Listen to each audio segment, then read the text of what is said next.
episode of Progress, Potential, and Possibilities, discussions with fascinating people designing a better tomorrow for all of us. I'm your host, Ira Pastor. Welcome everybody again to another episode of our show with another fascinating guest who is helping to create a better tomorrow for all of us. We're honored today to be joined by Dr. Vipul Goyal, who is a senior scientist at NTT Research, which is a division of Nippon Telegraph and Telephone Corporation, headquartered in Tokyo, Japan. And Dr. Goyal is also associate professor in the computer sciences department at Carnegie Mellon University, where he is part of their crypto group, their theory group, core faculty at the CyLab, which is Carnegie Mellon University Security and Privacy Institute, and the faculty advisor to the Carnegie Mellon Blockchain Group. Previously to NTT, Dr. Goyal was a researcher in the Cryptography and Complexity group at Microsoft Research in India. He received his PhD from the University of California, Los Angeles. And Dr. Goyal is broadly interested in a variety of areas related to cryptography, with particular focus on the foundations of cryptography. And his current research interests include secure multi-party computation, non-malleable cryptography, and foundations of blockchains. Dr. Goyal is also recipiented of several awards, including the JP Morgan Faculty Fellowship, the 2016 ACM Computer Communication Security Test of Time Award, Microsoft Research Graduate Fellowship, and a Google Outstanding Graduate Student Award. And he was also named in Forbes magazine 30 Under 30 People Changing Science and Healthcare. Dr. Vipul Goyal, thank you for taking the time out of your schedule to talk to us for a little while today. Yeah, it's my pleasure, and thanks for having me. Most definitely. Typically, we start things off on the show really just by handing our guests the floor for a little bit to talk about themselves. If you could, for a few minutes, just take some time to introduce yourself, everything from where you grew up, to how you developed your early interest in computer science, cryptography, of course, and a little bit of your career journey to date. I think that will be useful in laying the ground for everything we're going to get into. Sure. Yeah. I was born in a small city in India, and computer science was kind of a coincidence for me. So in India, like, we have this college selection process. You sort of fill out your choices, and then, based on your rank and other things, one is assigned to you. So basically, I had no background in computer science when I started studying for computer science. I did my bachelor's degree in computer science, and that was really when I was introduced to the subject. And at that time, I really started liking programming. I was doing that a lot. And then I sort of got attracted to computer security automatically. And as I studied computer security, I realized that I'm actually more interested in like the mathematical and the theoretical foundations behind computer security, which sort of naturally took me to cryptography. And, so I guess like more than 15 years later, here I am still working in cryptography and still enjoying it as much as I did, back in early 2000s. Yeah. And working on the cutting edge, which is equally exciting. When we talk about, and we'll get into quantum encryption and cryptography in a little bit, but I was really hoping, we could start off, because we so often hear the word quantum and quantum computing nowadays. I was thinking actually a couple of days ago, the first place I ever heard the concept of a quantum computer, and it was actually in Michael Crichton's 1999 book Timeline, where it was first discussed as this theoretical thing that could do calculations that would take normal computers till the very end of time, but do it very quickly. Could you take us, for obviously you give courses on this, but could you take us a few minutes into sort of where we are in 2021? We see the articles about what Google's doing and this company's doing here. Where are we in regard to quantum computing nowadays, as per sort of the science fiction that we heard about 20 years ago? Yeah, so I think the fair answer to that is, while we are making progress, like, nobody really knows when the big breakthrough will come. And we really need some breakthroughs here to make quantum computers a reality.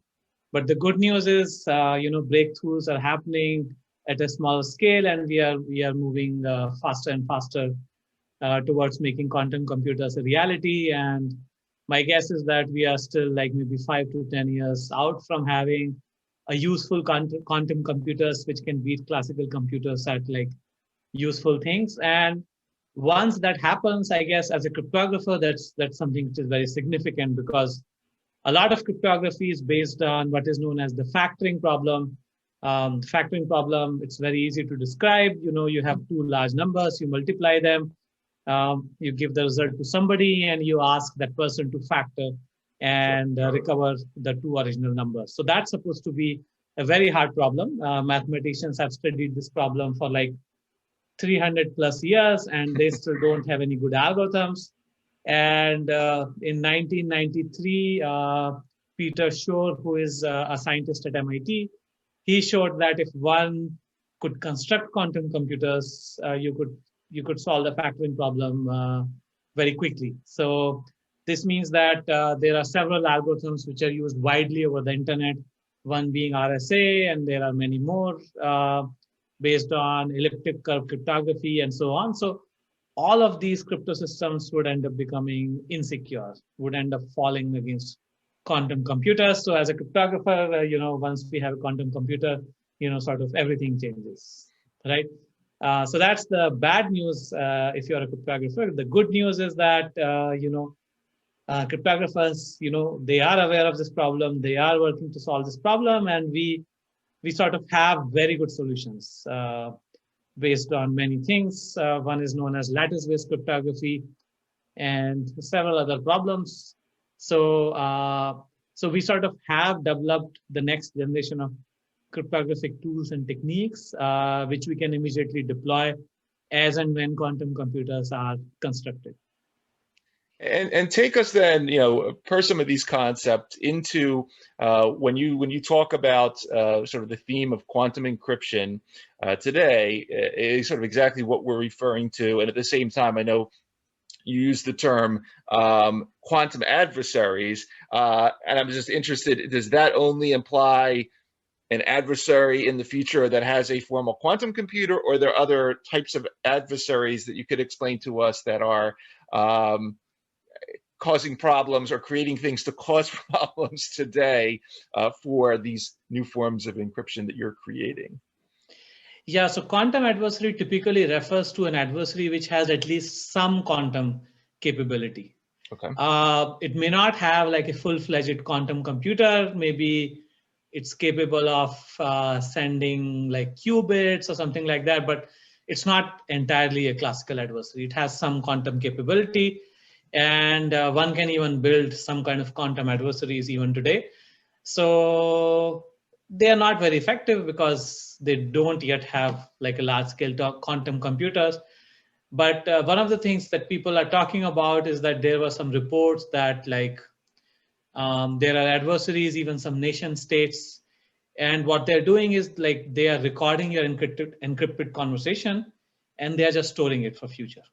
So maybe 10, 15 years down the line, when they actually build quantum computers, they'll be able to come back to your conversation from today, and then maybe they'll be able to decrypt it. So even if quantum computers are not a reality today, I think they still affect us today, because if you're sending something sensitive and you want it to be sort of confidential or secure, even like 10 to 15 years down the line, then even today you need to start using some of these new cryptographic encryption schemes. And in relation to sort of this concept or the topic of privacy and privacy preservation, obviously this is extremely important. You just mentioned a horrific case, but other areas that you're working related to this, and of course blockchain comes up a lot. We did an episode on sort of blockchain a couple of weeks ago in relation to some of what's going on with regard to contract tracing with COVID. Talk a little bit about what you're looking at in relation to blockchain tools and technologies related to privacy. Right. So Yeah, so I've been working on blockchain for maybe the past 5 years or so.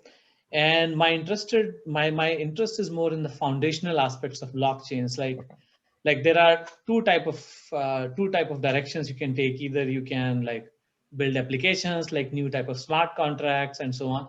So that's not what I'm interested in. I'm interested in like the math and the crypto which goes behind blockchains. And one of the projects which is very relevant today is we are trying to bring two-factor authentication to blockchains. So to give you some background, like I think many of us might have read the story that there's this person, and I think he has like maybe $200 million in Bitcoin. Oh, yeah. And yeah, that person does not have the key. So the key is encrypted with some password, and he forgot the password. And I think he has like 10 attempts to get the key back. He has already gone through 8 of them, so just 2 attempts left. And if he gets them wrong, then basically the key will be erased, and there would be no way to recover this 100 million or $200 million in Bitcoin. So that's obviously a very bad situation, right? So this doesn't happen in real life, or maybe not. Real life is not the right term, but this doesn't happen in traditional banking, right? Sure, you forget your password to your online banking, but then you just call the bank and the bank sends you a new password, or bank helps you reset the password, right? The problem in Bitcoin is that it's completely decentralized. There's no bank. Yep. Nobody even has the capability to reset your password at this point, right? So that's a very big sort of usability issue. If Bitcoin has to gain wide adoption, we have to account for the fact that normal day-to-day users, mishaps will happen. They will forget their key, they will lose their computer, they will lose their password, and so on. So we are developing a project where even if you forget your key, or you lost your key, maybe somebody even stole your key, then you can use a second factor. Second factor being could be your email ID, could be your phone, and things like that, and that can help you reset things and get back in the system. So we are calling this cryptocurrencies with two-factor authentication, and that's something which I have been working on. And this is a very interesting project because obviously you don't want to put your email ID or your phone number out there on the blockchain. Because one of the important properties which we want to preserve is the anonymity, right? Another question is, even if you can put your email or your phone number on the blockchain, who sends you the one-time password, who verifies it? Like there's no single trusted party. So that's why it's a very interesting project. So that's something I'm working on. Another thing which is maybe more relevant to our current conversation on quantum crypto is that there are several things on Bitcoin and blockchains, like digital signatures, which we use today. They will be broken if quantum computers come along. So can we design secure post-quantum blockchains? If we can, then how expensive or how slow or how fast they will be? So those are also very interesting technical questions which I think about. And obviously there's as you were just mentioning, that very interesting financial case. There's a lot of concern, as I mentioned, with sort of the COVID now. And this case is just one example. Sure.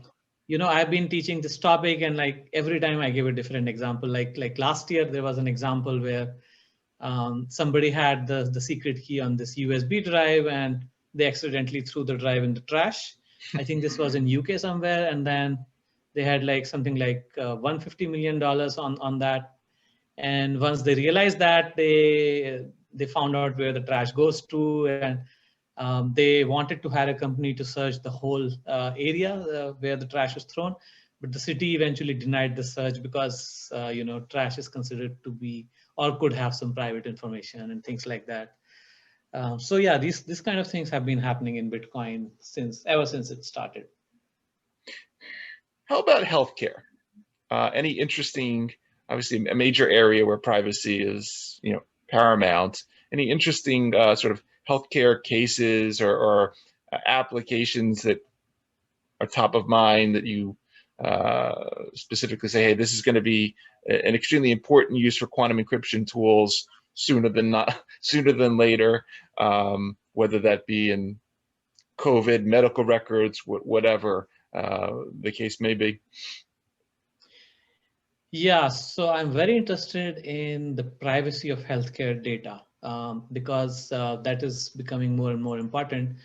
And one of the things that I am looking at is building what is known as secure multi-party computation, which has applications in healthcare. And let me explain it to you with an example. So, so in secure multi-party computation, you have various parties. So just as a concrete example, think about multiple hospitals. So Sure. All these hospitals hold some patient data, right? This data could be what is the success rate of a particular type of treatment in COVID patients. So like how well did it do on a specific group of patients and so on. Mm-hmm. And let's say there's this treatment, multiple hospitals were trying it out. And if you bring all this data together from different hospitals, you will have like some substantial amount of data, which would allow you to derive some conclusive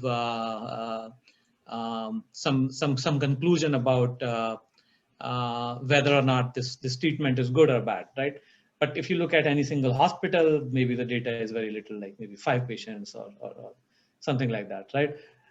But on the other hand, so these hospitals would love to share this data and would like to derive some inference from it. There are various type of laws, like there's HIPAA and there's various other type of privacy laws which forbid the hospitals from sharing the sensitive patient data even with each other, right? Sure. So this is where secure multi-party computation comes in. So secure multi-party computation would allow these hospitals to sort of execute a protocol, send messages back and forth. And at the end of this protocol, all the hospitals would learn is just the outcome, just the inference. Okay. Success rate, right? That's a metric, that's a number, right? And the only thing which the hospitals would learn is this number. All the hospitals would learn the number on their aggregate data set, but no hospital would end up learning the database of any other hospital. And you can do this without any kind of trusted party, just it's like the magic of cryptography. So this is known as secure multi-party computation. Okay. So more generally in secure multi-party computation, we have various parties, let's call them P1 to Pn, and they have some private inputs or private databases, let's call them X1 to Xn. And they're trying to do some computation on these private databases. And at the end of the protocol, they all learn the outcome of the computation without revealing any information about the individual inputs to each other. So yeah, so I've been working on secure multi-party computation for quite a while. And the interesting thing is that quantum computers would also end up breaking most of the constructions of this secure multi-party computation. So that's another, you know, as cryptographers, you love a research challenge, and looking at quantum computers, there's like a million challenges you can take on at the same time. So very recently, we built the first sort of quantum secure multi-party computation protocol. That's a very recent paper, just in 2021. It's due to appear in a conference. And yeah, it gives a sort of a secure multi-party computation. Even if you have large-scale quantum computers, it would still be secure. And it's just the initial result. There's a lot of challenges still going on, like how to make it more efficient, more practical, and so on. But at least, like in terms of security, it allows us to make some progress. You know, it's interesting listening to you talk about this, and especially, you know, it doesn't seem like there's too many things that these future quantum computers are not going to be able to crack pretty quickly.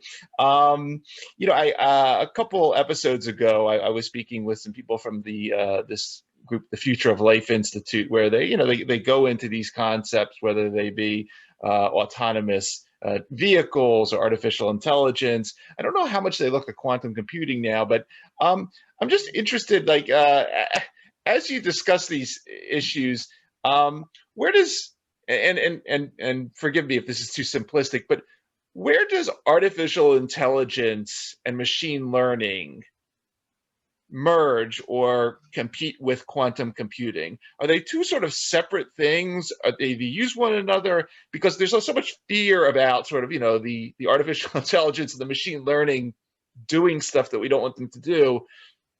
What about the quantum computers? Are there ethical issues and so forth that you guys think about when you think about the future of these things? Or to talk a little bit about that, if you would. Yeah, so maybe going back to secure multi-party computation, like one of the big applications of secure multi-party computation is privacy preserving machine learning or AI, where we have various people who are contributing data, and then there's this some model, some hypothesis that you want to learn.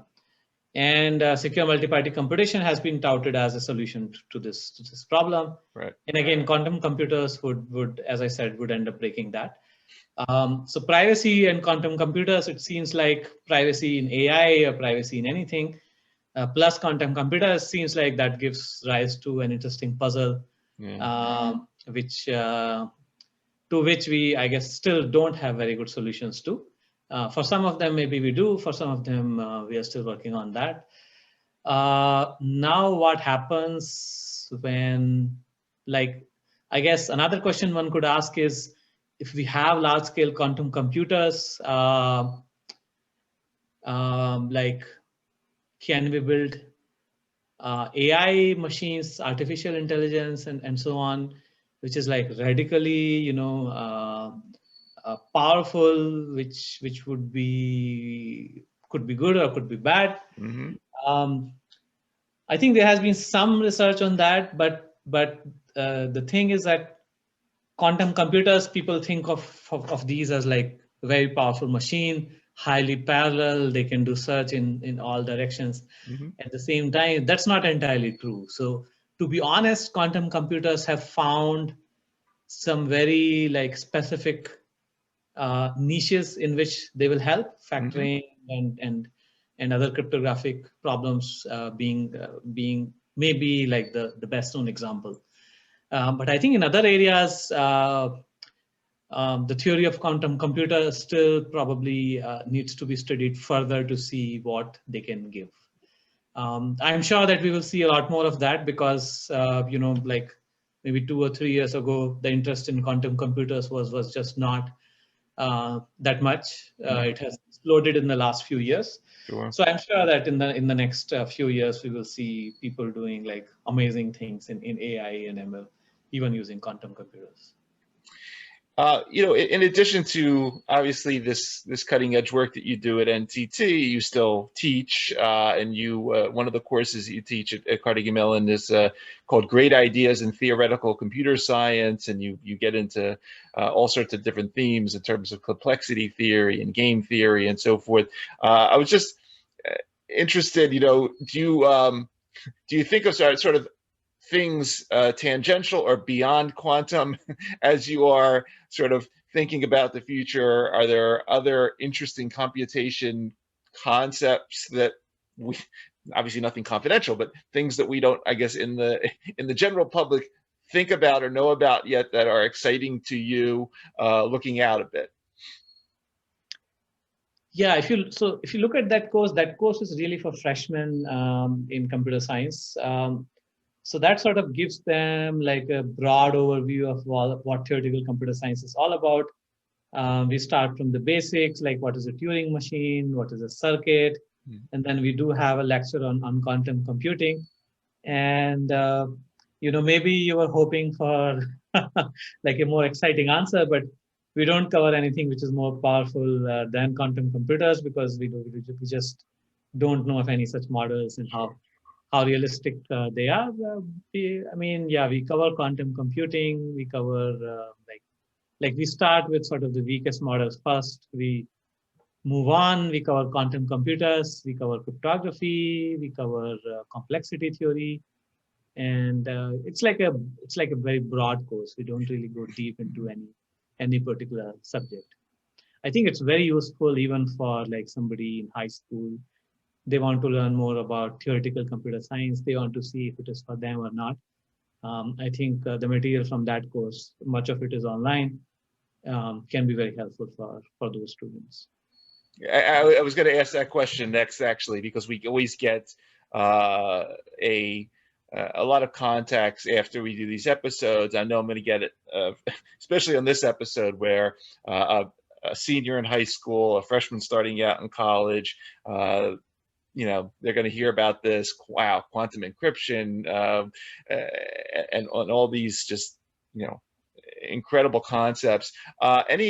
Do you give any recommendations to people? Just like, if you look back starting out, obviously, you know, you had a base in computers and you ended up here via this path, but do you recommend sort of that people starting out dive right into this area, or is this sort of, you know, you advise people, you know, get your feet wet in other disciplines first, and then, you know, come see me at NTT 10 years from now? What's some advice you give to people just starting out that are really interested in these themes? No, I would say just go right in. I mean, I guess I grew up at a different time. We didn't have YouTube. We didn't have so many lectures and videos on the internet. I wish we had that at the time, but make use of all the resources that you have. If you're interested in quantum computing, you can find so many resources targeted towards high school, targeted towards freshmen. Essentially, like whatever level you have, you can find some lecture videos, lecture notes, which would be appropriate for you.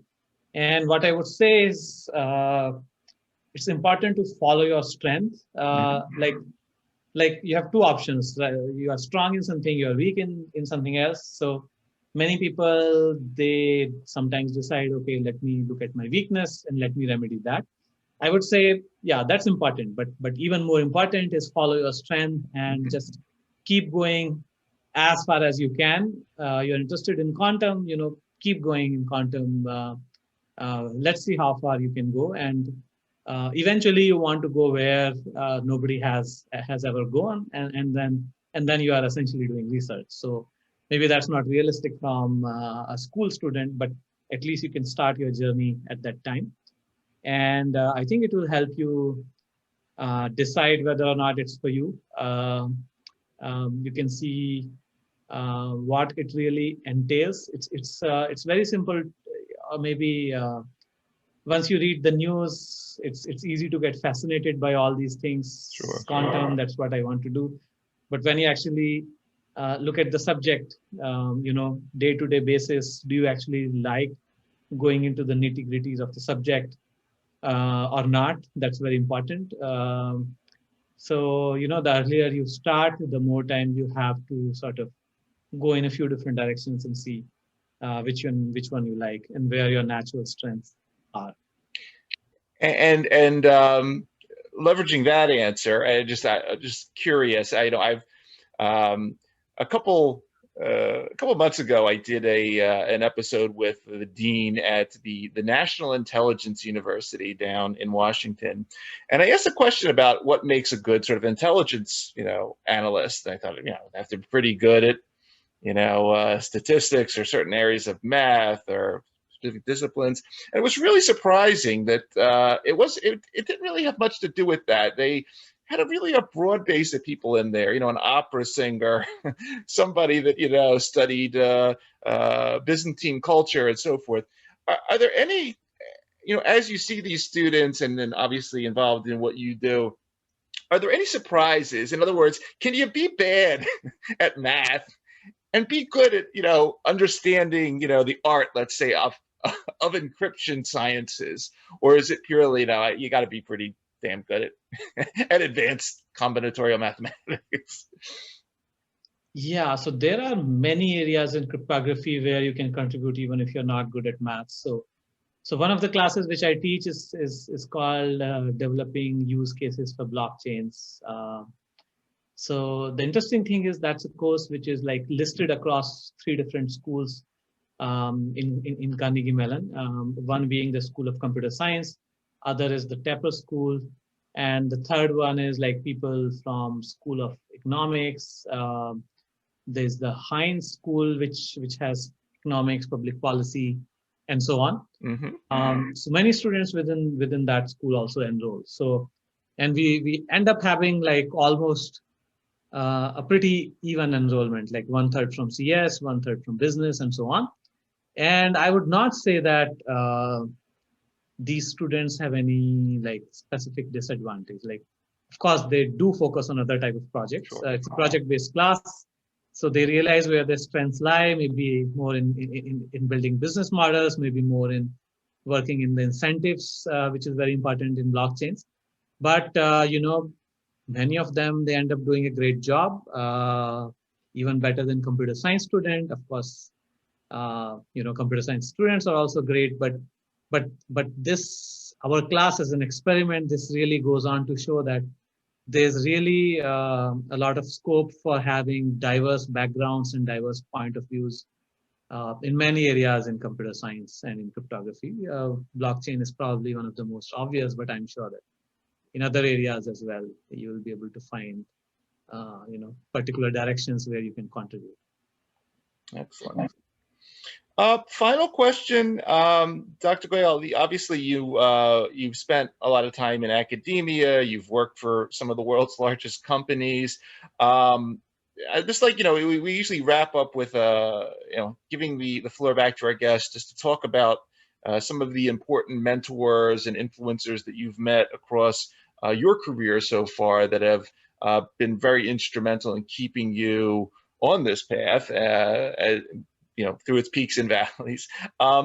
Just take some time, if you would, shout out to whomever you want to, or mention any important people that have helped you along the way. Wow, that's a difficult question. Let me see. You have to name everybody. Yeah. So obviously, actually, there are many people who I have never met. But when I was doing my bachelor's, I read like a book by Tenenbaum, which is what really attracted me towards network security. And eventually I moved on to cryptography. Then I had my PhD advisors, Amit Sahai and Rafi Ostrovsky. They helped me quite a bit, especially as a beginning PhD student. You always struggle, you don't have any direction. And they were always there throwing problems at me.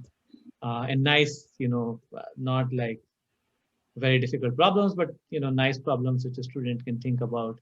So that was definitely very helpful.